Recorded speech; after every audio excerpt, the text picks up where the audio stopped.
Yeah. Come on. Where'd you guys meet? I was doing stand-up in Portland at Harvey's, and she had never been to a stand-up show before, so she naturally thought I was hilarious. It's actually... You're a funny comic. So you came to that Harvey's in Portland. But it's a good story. It's a good story. Because so I'm on stage, right, and there's this woman in the crowd, very short hair, clearly a lesbian, I would guess, and it turned out I was right, taking photos, like a giant telescopic camera, like fucking National Geographic style camera. And I was just like, all right, you gotta stop taking pictures. She kind of gave me an attitude about it. And she was sitting next to her, and so I noticed her. I'm like, oh, who's this fucking cute girl, in Portland?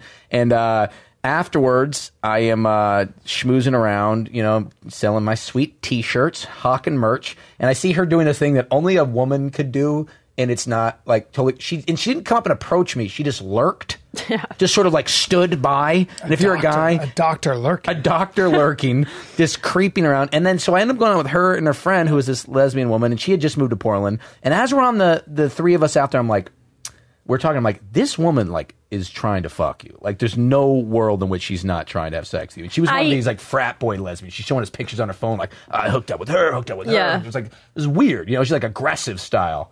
And sure enough, she was fun to hang out with. Yeah, she Wait, why were you with her? Did I miss that? This is a part of the story I'm also not clear about. But why were you with fucking? They were dating.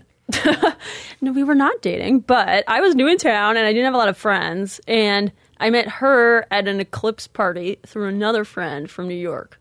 So it was right when the Eclipse thing was going on. Mm-hmm. And then she was just went to an Eclipse party. Yeah. Well, it was up there, It was right near the Totality and everything. Sure. So nothing sounds more Portland than an Eclipse party. Yeah, correct. No. Lots of hummus. Of course, there's a huge lesbian with hummus. Short hair staring at the moon. Yeah, Karen. No, and she was just fun, and she knew a lot of people. So then one night she calls me up and she's like, "You want to get tacos?" And I was like, "Okay." And then instead of going to tacos, we go to an art show and somewhere else, and then Moe's thing. And I was wasted, and then. By the end of the show, hungover, and that's why I was just lurking instead of being like, "Hey, what's up?" Yeah. But what you said, low energy, felt like shit. Yeah. But we ended up the lesbian didn't cock block you. She tried to. I had to really maneuver hard. She tried, and it's tough. It was hard. Thirsty lesbian, man. Exactly, and she was, and it was that fucked Portland up thing lesbo. Yeah, I mean that's high level. Dude. That's high level. That's high cal. And I had called the club. You didn't get beat up to ask them to come pick us up, to come pick me up, and then it was they were like, all right, we'll be there in 15 minutes. And in that 15 minutes, the charm got strong. I could really feel the vibe. And I was oh, shit. It did. And I really thought, okay, this is going to happen. And then she said to me as I walked outside, she said, I don't know where she got this word. She goes, I'm not going home with you. I'm not a floozy. I said that. Which is just an old school term. Did you say, but you're going to go home with fucking Rosie O'Donnell over here? Yeah. And then I went home with her and we scissored for the rest of the night. No, it was we ended up kissing. It was this crazy kiss. It was that really kind of fucking movie kiss. It was. Yeah, and while we're kissing, the lesbians glaring at us, the club owner's staring me in the truck I thought you should pick me up. Now I got to watch you fucking make out with this girl. And it was just it was a beautiful thing. Yeah. And so we've been, it was crazy. He got in the cab and then this group of divorcees started slow clapping me. No. Yeah, they did. And then I walk in the bar and they were like, that was the best kiss I've ever seen. And there was the lesbian no, it wasn't. She was that was a fucking bullshit. No, it was. That's some bullshit. No, it wasn't. Check this out. Fuck that guy. That's a no, but then she said to her, very good lesbian impression. Farted. By the way, spot on perfect lesbian impression. I hope that's going to be in your Showtime special. That's such an offensive impersonation of a lesbian. No, it wasn't. It sounded like when Chris Farley is asking for the fries in that old SNL. Lay off me, I'm starving. Hey, Brendan, I gotta stop you. That seems like a really stereotypical. No, it sounds like that was what I don't know if she Portland lesbo. I don't know if she had a who just cut off fucking flannel. I don't know if she had Let's get out of here. Come on, come over here. Fuck that guy. And then she farted hard. It's sort of. And she stuck her ass to the side. We didn't have the tacos, okay? We didn't have the tacos. There was no farting. She honey dicked you with the tacos. She did. Oh, that was We're going to get bear no wings. But no, she was a cool girl. She was a cool girl. Yeah, she was a cock She didn't have a cutoff shirt. But she did tell you after I left. She said that guy seems like bad news. She said he's a bad guy. There you go. He's a bad guy. He made you pay for a fucking HIV test. I did not make her pay. He paid. He paid. Of course, she hated him. Did you? When are you going to go back there? I bet she shows up. Okay, motherfucker. Many times. We have not seen her yet. We haven't seen her. But no, she was cool. Look, I'm not hating on her at all. She had game, and she had a lot of game. She was fucking aggressive. Wait, did you get an Uber? Did you share a car with her back? No.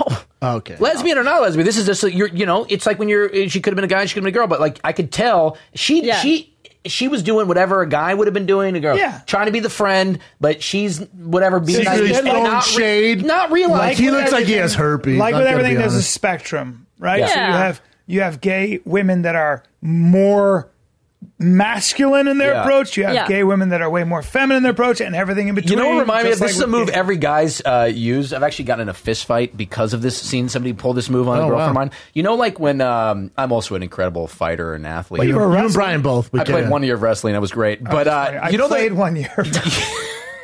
All right, keep going. Keep going. I was so depressed. No, it was awesome. I played 1 year of wrestling school, wrestling fight, and it was like, you know, when you're a guy, you like give a girl a hug, and you do the like, you know, you do the hug, and then you kind of try to hold on to the hips, and you sort of do like the slow pivot to see if it's there, see if your faces can line up. That was kind of what she was doing conversationally. She was just sort of positioning herself. Anyway, the last fight I got in, I remember I seen this guy.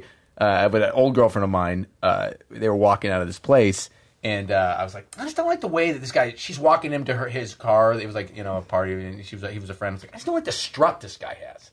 So I said to my friend, I'm like, let's just walk out and see what happens. You know, I was hammered at the time. I don't drink anymore, but I used to drink a lot. And this guy did the hug and kind of like slowly did it over, and out of nowhere, I just blindsided him and punched him in the face. Oh, was that your girl or was your high school? That was my girlfriend. Oh, it was your girlfriend. Yeah. Oh my god. Just blindside him, hit him. That thing that I have like been in very few fights where I've been successful. Usually I've been like drunk and someone socks me in the face. I'm like, well, I'm not never doing that again. This time I landed a real punch and his eye was just like, boom. Yeah. And it was just like, you fuck with if you try to kiss my girl, you're gonna lose an eye. You fucked up. And it was like that, like instant, like you're I'm gonna throw up feeling, and I just like ran off. And then he emailed me. My aunt is like a big time criminal defense attorney, so he emailed me like, I'm gonna go to the cops on this. And my aunt goes like, if he goes to the cops and says I kissed a guy's girlfriend and he punched me in the face, they will just laugh him. Cops are regular dudes. Like, don't kiss other people's girls. Like, bro. So you learned your lesson. They're just like people forget they're regular dudes. There was an article in the New York Times about a guy who said he was a battered male, and his wife hits him a lot, and he went to the cops in New York City. He goes to New York City cops, and they all. He said. And he wrote in the article, he goes, and I went in there, and they started laughing at me, and they wouldn't. That's fucked up, though. It reminds me of that. It could be like a Norbit situation. Well, no, I've been punched in the face by a girlfriend before. It was no joke. No, I mean, like it hurt enough to be like, oh. I've had 2 physically violent girlfriends. Yeah, it's weird. I didn't go to the cops, but it was tough. I didn't go to the cops, but it is a weird thing where you're like, oh, you're not incapable of causing damage. Yeah. Like, that kind of hurt, you know? When you see my back ripple and I pull myself up like a chimp 30 times bang, while talking to you, why wouldn't I give that to you as inspiration? It's a gift, really. It's a gift.